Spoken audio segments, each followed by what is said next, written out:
and it's very important. Have you ever considered what you would look like with a mohawk? And I'm serious here. Me. All right. Hey everyone, my name is James Pesto, and outside of what I would consider average talents or talents that can be learned, I'm a pretty normal guy. And a couple days ago, this normal guy from the comfort of his small town in Tampa, Florida, was able to talk to a person who's been wanted by the federal government for like the last 15 years, who's programmed for NASA, who's formulated antivirus software, who's invested hundreds and hundreds of millions of dollars into cryptocurrency, who's hiding the man who created it all. He's got enough perspective to fill a stadium. The wild and free John McAfee.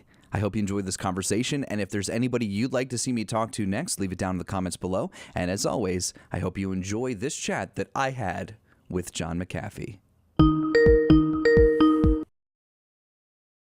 All right. Hello? Skype is strange. Skype Do you is have strange. Record? What'd you say? Do you have to call me in order to record? Not really. I mean, I can call. It's pretty good right now as it is, honestly. No, I'm saying, are you able to record this call? Yeah. With Discord, well, not with Discord. I'm using OBS. I'm going to use OBS to record. Yeah, because Skype screws up sometimes. Yeah, exactly. It's the latency too is a little weird. You said you're on the East Coast.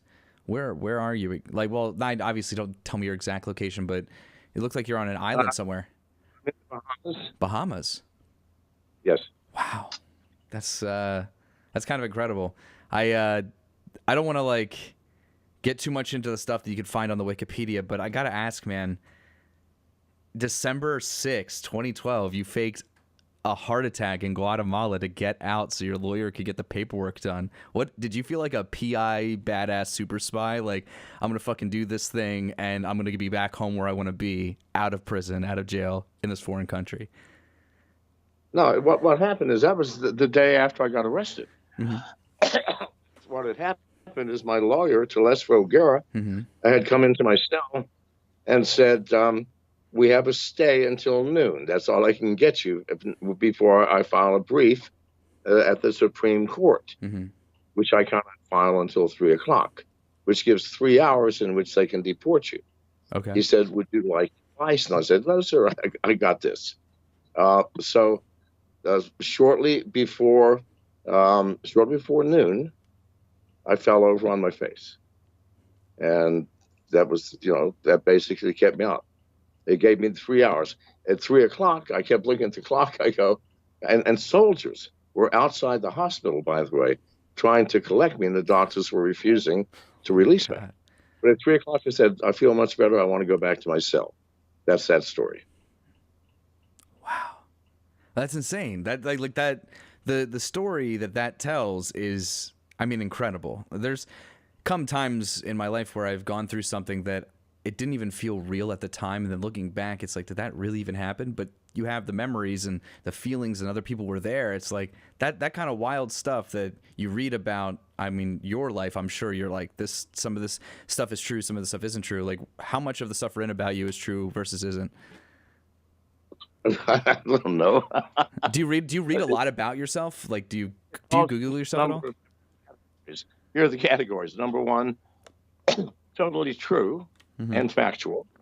That's maybe 1% of the time, and only for small items. True, but massively exaggerated. True, but massively minimized. Okay. False. False by taking truth and twisting it, and on and on and on. Okay, so, sure. My reality throughout that is probably 5%. So what you read about me is probably 5% me. Wow. That's incredible. That, like, so much of your own life is twisted by thousands of other people.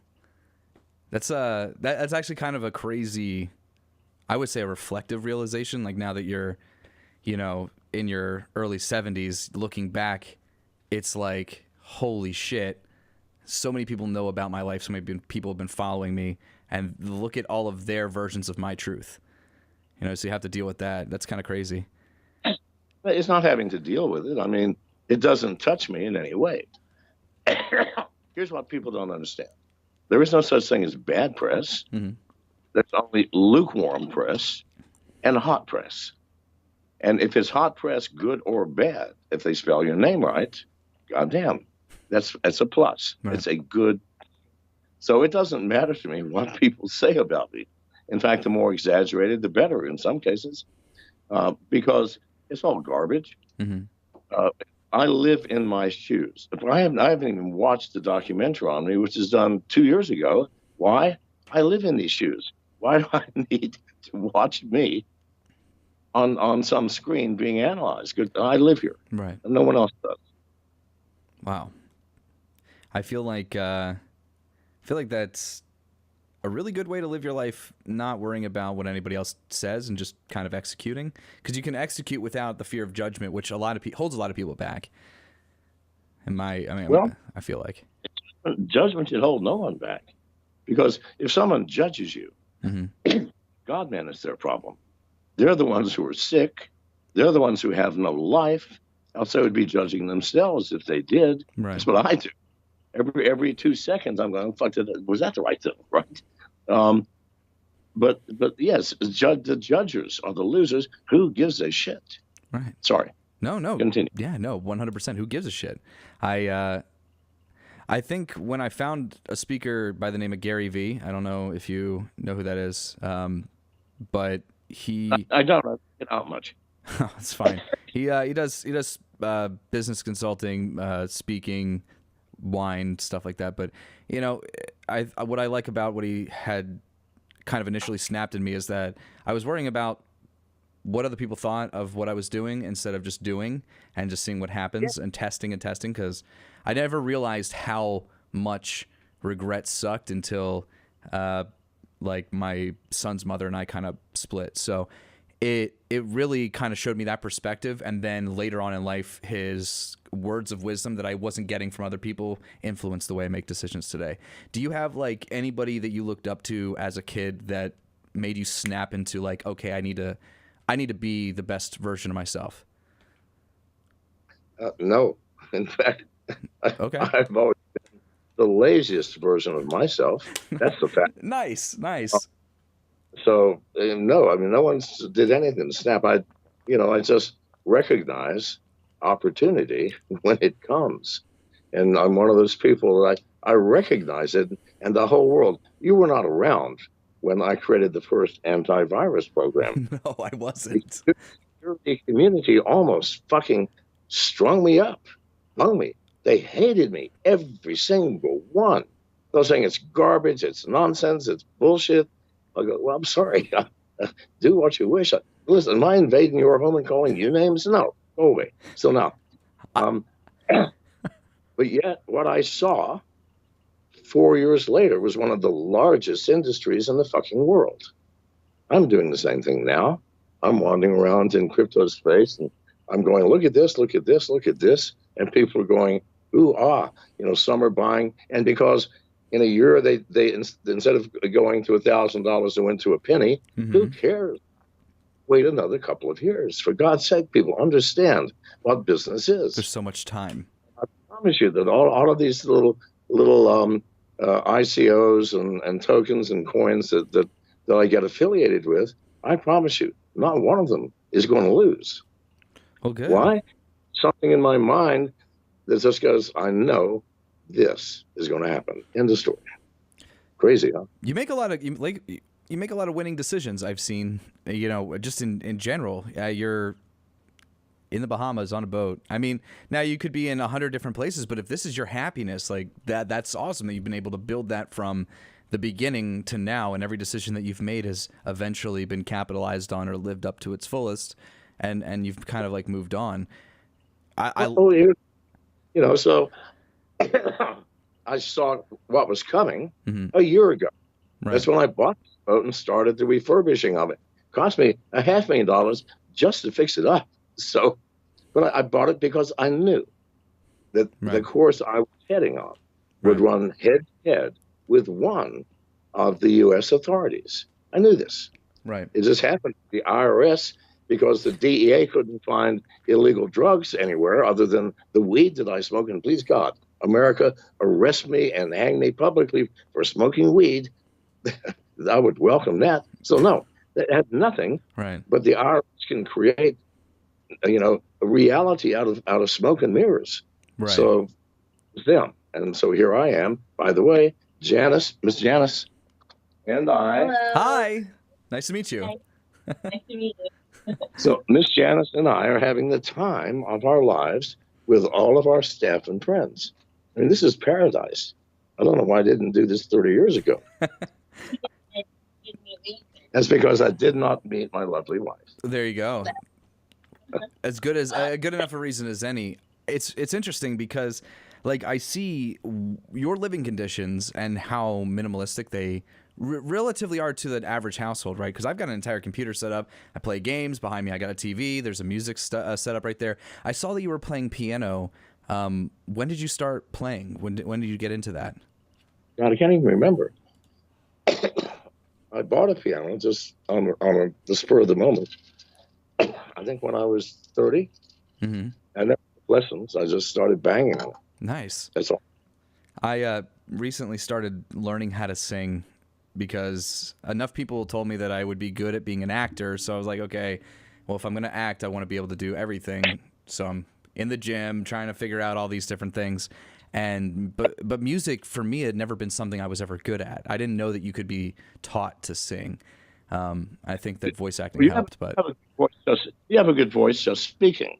It's probably, hey, let's do Frank Sinatra's "It Was a Very Good Year." When I was 17, it was a very good year. You're not singing. I don't know that song. I know how lucky can one guy be? I kissed her and she kissed me. Like the fellow once said, ain't that a kick in the head?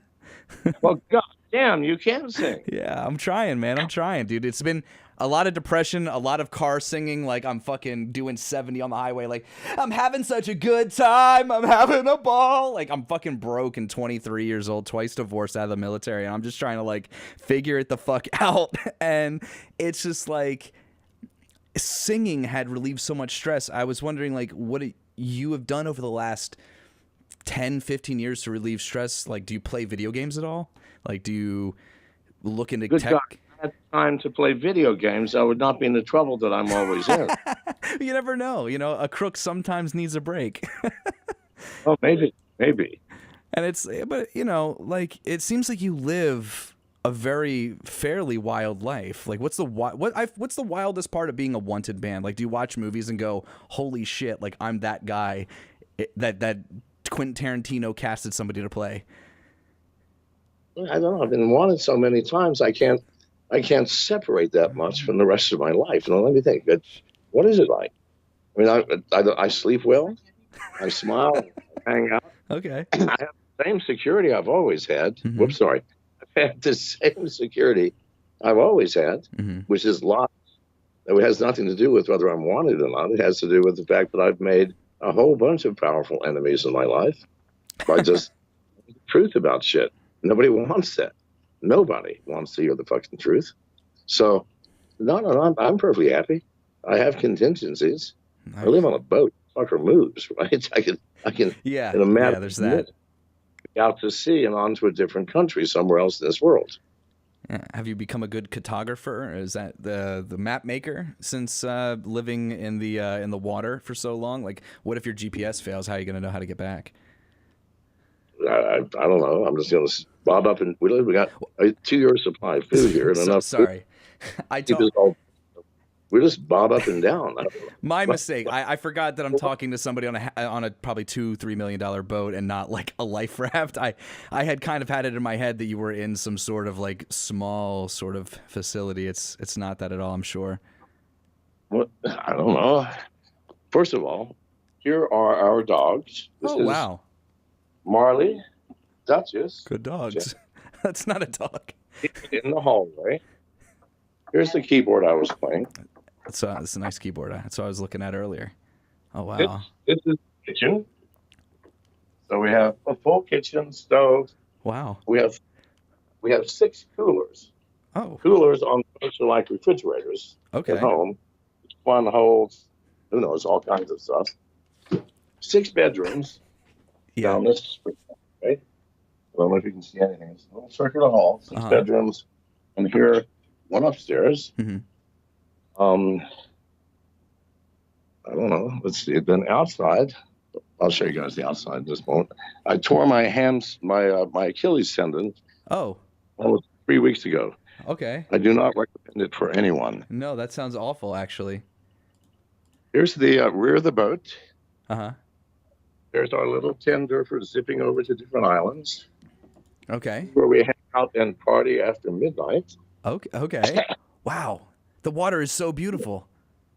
Yeah, isn't the water nice? That is amazing. Is We there have like... our dock here. Okay. It's all ours. All There's right. toward the front of the boat, the upstairs. Oh my God. So we can do some stuff. John, that's more than my organs are worth, buddy. I I don't even think if I went to Iraq right now and was like held hostage, it's not even as much as your boat's worth. This boat was built by Buddy Davis, one of America's greatest boat builders, if not the greatest, 20 years ago for a Colombian drug dealer. Oh, The wow. boat is bulletproof. Now, that's great. However, there are no fucking windows down Okay. in any of the. This is what Janice most complains about. Do you not? I don't complain about it. It's just when it gets rocky, it's Yeah. a little, you have no space of awareness. You don't know what time of day it is. You Oh. don't know. And so it's bouncy, and I'm not used to that. So but it's not a complaint because we have other rooms that have it. Like, Yeah. There's plenty of space. Okay. My buddy Tim has a 16-foot boat, and I go and take a pee in there and then get seasick because there's no like actual way to look out the window. It's very tiny, but so I can kind of sympathize. It has German diesel engines, Okay. 16 cylinders each that crank out 4,000 horsepower. When you push it, this boat stands upside down. It's just like a rocket ship. So the man that had it built clearly wanted to get away from whoever as fast as possible. Yeah.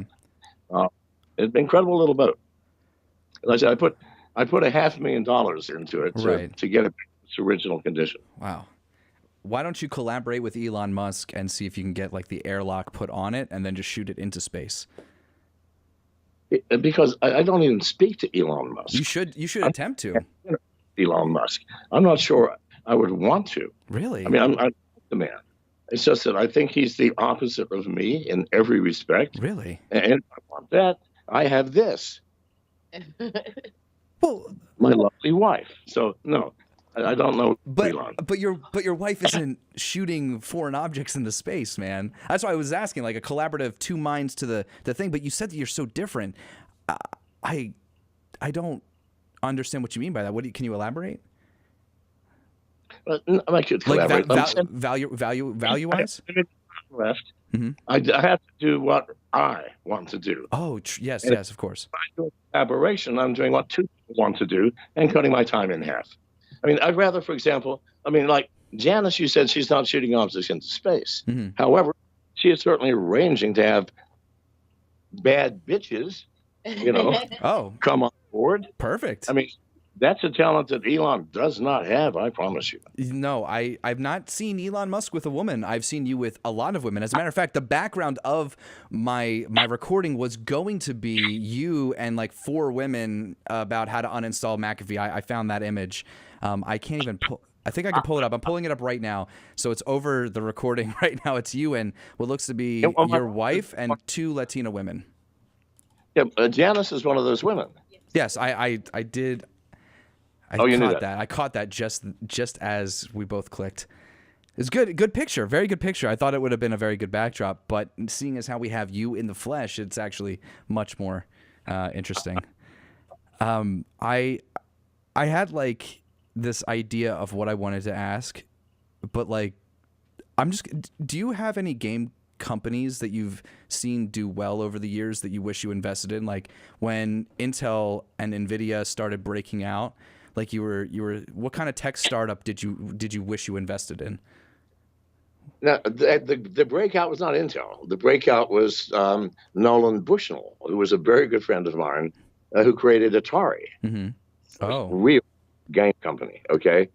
Now I wish I had invested in his fucking company. yeah. Good Lord. Like Uber. You know, a penny in his company before he opened his doors would be $1,000. Wow. So, unfortunate. Anyway, but I did not. What about movies? Like, what's your favorite movie? Oh my God, there's too many to count. What's your favorite? What's your favorite action movie?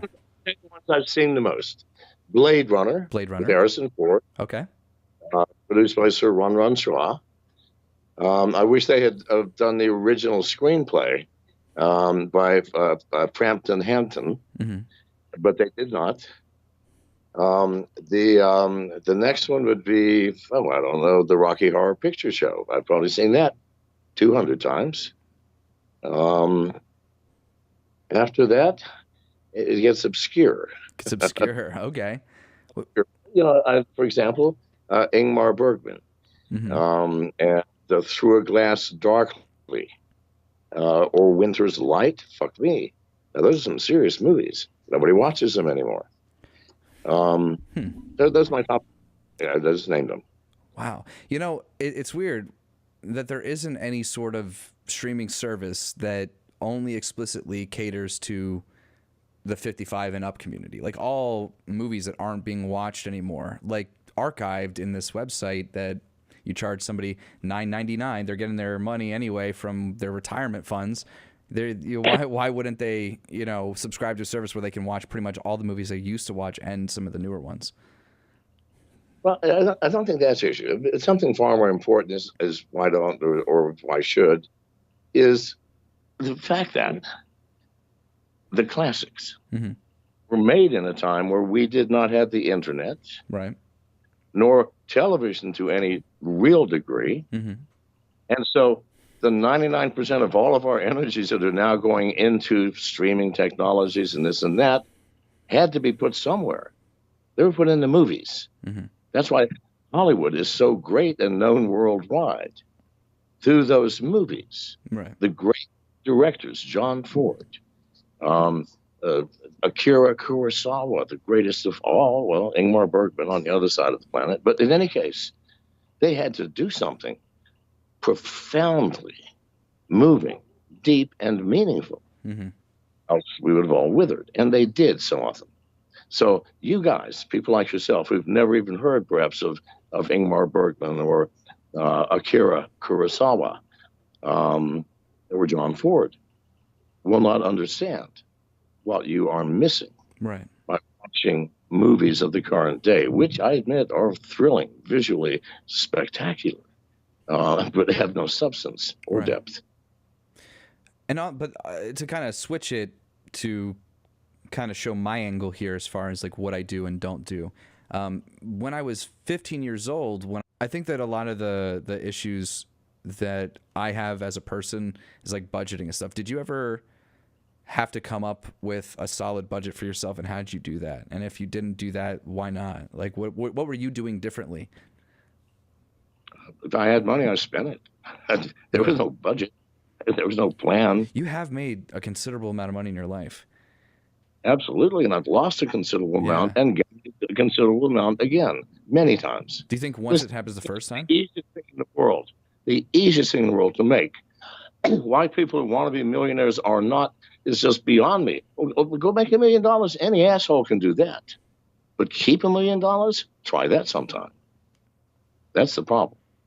I can tell you from great and long experience. I bet. I don't think that there's any lie there, because it's hard to save money, especially for people that are making it quickly. I know that if I made $5 million tomorrow, the first thing that I would do is take $30,000 and stick it somewhere, just in case I fuck it all up, because I feel like I have too many wants and needs that don't really matter. I sometimes have done that. Sometimes it's worked that I've actually been close to the thing that I had stashed away. Usually not. Let me tell you what real life is for me. I'm living in Belize with hundreds of millions of dollars, and property all over the country, and businesses and condos, and good God knows what. And in one day, I don't have a dime to my fucking name. When I came back to America and met my wife again, she will verify, I didn't have a fucking dime, nothing. I was deported from Guatemala. Everything I had in Belize was gone, and that was it. And so I started over 6.5 years ago, and here we are again. Money's so easy to make. Good God Almighty, keeping it, yes, indeed. I'm glad you told me that, because I sleep on a bunk bed made for 8-year-olds because I can't afford to fucking buy my own stuff, or not even buy my own stuff. But I after I got out of the Army, I had nothing. Like, I lost my house, I lost everything. Like, I had just the stuff that I could ship back home. So I have all my stuff, and now the restarting and rebuilding process for me is so much on a smaller scale. And to hear that you had to restart, kind of it makes me feel like confident. Like, okay, well, if I'm not doing the best I can, there's ways that I could, to start be better. Let me tell you what starting over for me meant. I was deported from a Guatemalan jail with a shirt, a suit jacket, a pair of pants, one belt, 2 shoes, or one pair of shoes, 1 pair of socks. That was my earthly belongings. I didn't own a house. I did nothing. That was it. And from that, I don't know, start over. I was 68 when I started over. People don't realize how much time they really have. Like, people want to get everything so quickly, and I'm guilty of that. I live in 165 square foot with my best friend. Like, I want my house back. I want a 2-bedroom, 2-bath house that I can just have, and that's $1,600 for me. All my debt to the IRS, that's $15,000. So it's not like a whole lot, but it's the starting over, I think, that really sucks, and people not realizing that you have a ton of time. You're not old really until you're ready to quit, ready to give up, ready to settle. When you're ready to settle, that's when you get old. If you're 43 and you're like, here's the truth. You're old when your knees give out. Well, thanks to old Uncle Sam, they're going to give out probably in about 2-3 more years if I don't get some stem cell injections. Take care of your knees, folks. Yes, absolutely. I'm telling. Knees, hips, and back. But on that note, I want to ask you my final question. Looking back on everything that you've done, all the successes that you had, and it's not over yet, but what's like the one thing you look back and you actually regret? Like, maybe you don't regret anything now, or you just don't regret anything from when you were 20, but one thing. I regret absolutely nothing. Neither would I if a wizard appeared and said, you may go back and change anything in your life. I would not change the slightest thing. I would not change the choice of pen that I bought. I would not choose to change the time that I left to go to a bar. Nothing in my life do I regret. Thank you so much for your time. I really do appreciate it. Everything that you've given me in this conversation, I can tell you right now that when I look back on it, it's going to mean the world to me then. It means the world to me now. I appreciate your time. And is there anything that you'd like to say for sake of archive? This is going, in a little time capsule. You don't have to promote this. You don't have to do anything. It's just going to sit somewhere. And when people find it, they find it. So is there anything you'd like to say? Good, sir. It's very important. Have you ever considered what you would look like with a mohawk? And I'm serious here. Me? All right. You realize how that would change your trajectory through life. Think about it. Call me if you need some moral support. Mohawk, dude. Me? Mohawk. Thank you. You. Me? Yes. You want me to get a fucking mohawk? I think you should think about it. Spectacular in a fucking mohawk. What do you know? I think the light is hitting my face in a wrong way. Do you not see how, Anyway, I'm just saying. But thank you for having me on. Of course. Right? Take it easy. Talk to you soon.